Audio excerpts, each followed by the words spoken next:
Having a good time.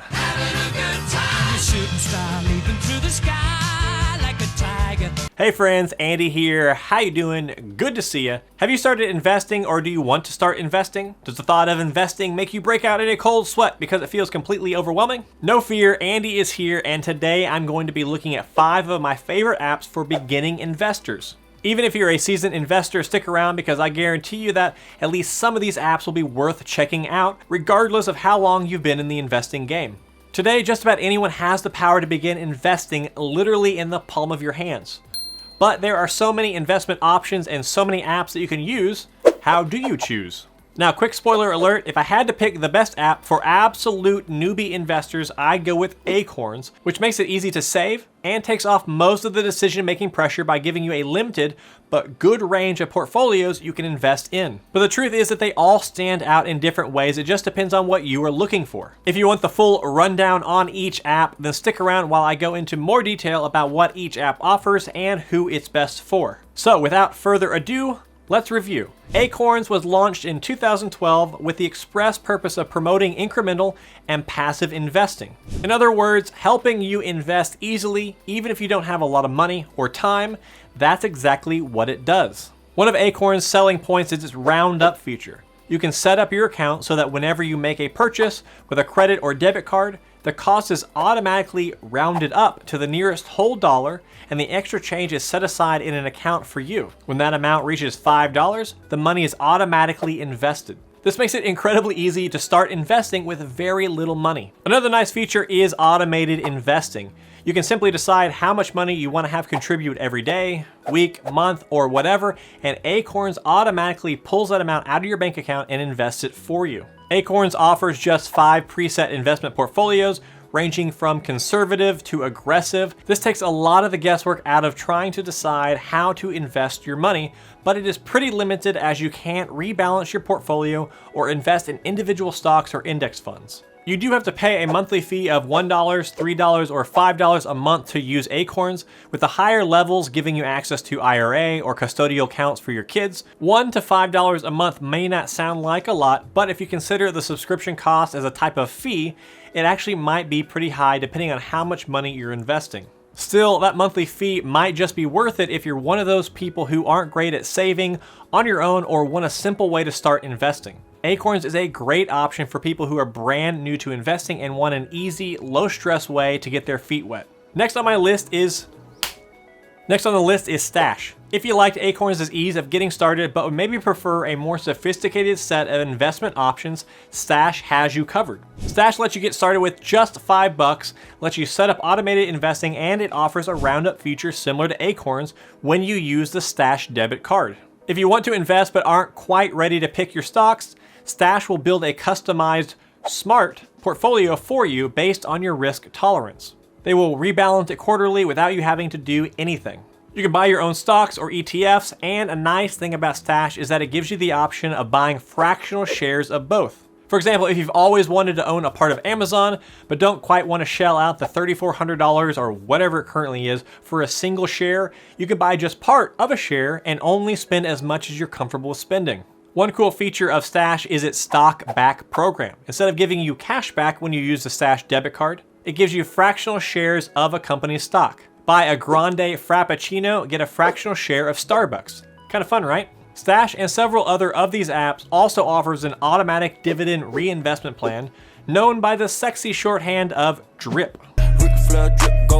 Any dividends that your investments earn get stashed in your cash account. Then when that account hits a limit that you set, the money is automatically reinvested. You don't pay commissions on trades, but like Acorn, Stash has a monthly subscription model of $1, $3, and $9, with the higher tiers giving you access to IRAs and custodial accounts. If you're new to investing but Acorns feels a little unadventurous, Stash gives you more flexibility while still making it easy and inexpensive to get started. Next up is M1 Finance. I love M1 Finance and I use it myself. It's probably the most advanced option of all these apps, but it's still a nice middle ground in that it gives you the option of picking from portfolios they offer or building your own from scratch. M1 offers commission-free trades and automated investing, which you can set up on a custom transfer schedule. Unlike some of the other apps on this list, it does require a $100 minimum investment, and then there's a $25 minimum on automatic trades. M1 gives you the option of building or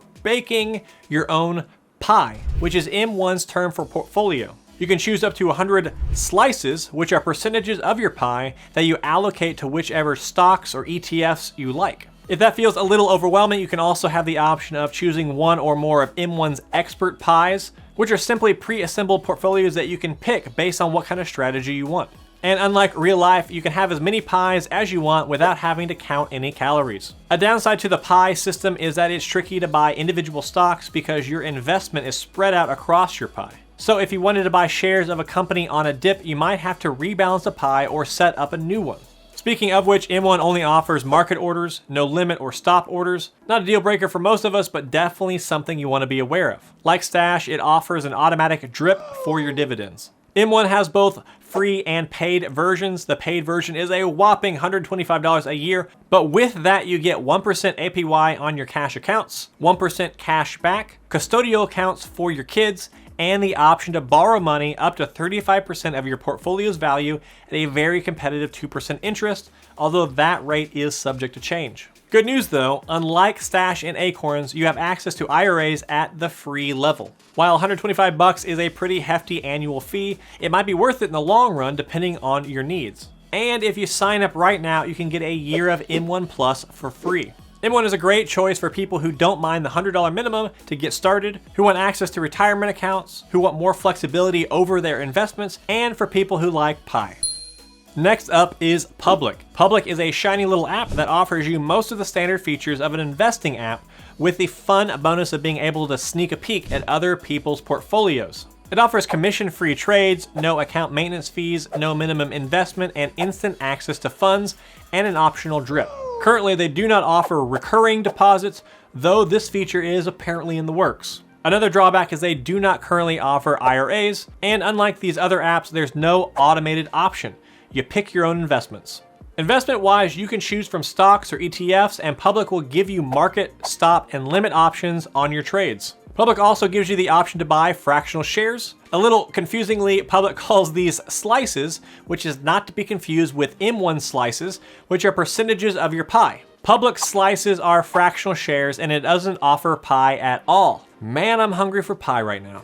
Public's founders have said that they want to make investing more inclusive and less intimidating. One of the ways they do that is with their themes, which are curated collections of stocks based around specific criteria, such as self-driving cars, companies with female CEOs, companies that offer dividends, and so on. Another way Public is making investing more inviting is through its social component. You can follow other investors, ask questions, share insights, start and get on group chats about specific stocks, and even see what other people are investing in. If you're shy, you can opt to keep your own investments private, but the social aspect is one of Public's biggest draws, and it's a great way to learn. Another big draw is the 2.5% APY that Public is currently offering on its uninvested cash up to $10,000. That's way better than most savings accounts and makes Public a very attractive place to park your cash while you study the market and decide how you want to invest. The curated stock themes, the social component, and the no minimum investment make Public a great choice for the curious newbie who's ready to take the training wheels off and start making their own choices. It's also a strong bet for more experienced traders who want to earn money on cash and have access to the commission-free trading. And last on my list is SoFi. SoFi is pretty much a one-stop shop for all things investing, and it's probably the best platform for people who are investing for the long term and who want to learn. In addition to its investing app, SoFi offers a range of standard banking features such as loans, refinancing, and it's worth exploring everything they have to offer. I've reviewed both their standard banking product SoFi Money and their investing platform in their own in-depth videos. Take a look at those right up here. You can choose between letting SoFi create a portfolio for you based on your goals, which they'll periodically rebalance for you, or you can opt to make active trades. The SoFi app gives you automated investing, commission-free trades on stocks, fractional shares for larger companies, drips, and market and limit orders, but no stop orders, and it lets you access IRAs. While there is a 0% commission on trading individual stocks, SoFi does charge a management fee for its ETFs. Unlike the other apps we've discussed, it also allows you to buy some cryptocurrencies, most notably Bitcoin and Ethereum. Another thing that sets it apart is the option to participate in IPOs before they've traded on an exchange. Like Public, SoFi makes it easy to connect with new investors. Members can share their investment portfolios, follow other members, comment on each other's trades, and see how they stack up against the market and other investors via a dynamic leaderboard. One outstanding feature of SoFi is that they offer free access to a financial advisor, which is almost unheard of in the world of investing. SoFi is an excellent choice for people who'd like a community aspect and the ability to get professional financial advice, as well as those looking for more adventurous options like crypto and IPOs. All right, let's wrap it up. So that's my roundup of Acorns, Stash, M1 Finance, Public, and SoFi. We've covered a lot of ground here, so here is a quick recap. Acorns is great for absolute beginners who are looking to get started without the pressure of doing a lot of research or making a lot of decisions. Stash is a great next step, making it easy to get started, giving you a wider range of investment options than Acorns. M1 Finance jumps up a level with a $100 minimum to get started, but gives you free access to IRA accounts along with a choice of pre-made portfolios and the option to build your own. Public adds a social component allowing you to connect with other investors and see what they're doing. It doesn't offer IRAs, but it does offer a very enticing 2.5% APY on your cash accounts. And finally, in addition to most of the standard features as well as a social component, SoFi also gives you access to IPOs, IRAs, cryptocurrency, and free consultations from qualified financial advisors. If you've used any of these apps, I'd love to hear about your experience in the comments below. And if you found this roundup helpful, please like the video and subscribe for more money-related content on my channel. And while you're at it, follow me on Twitter where I post original content every single day. Otherwise, I will catch you in the next video. See ya.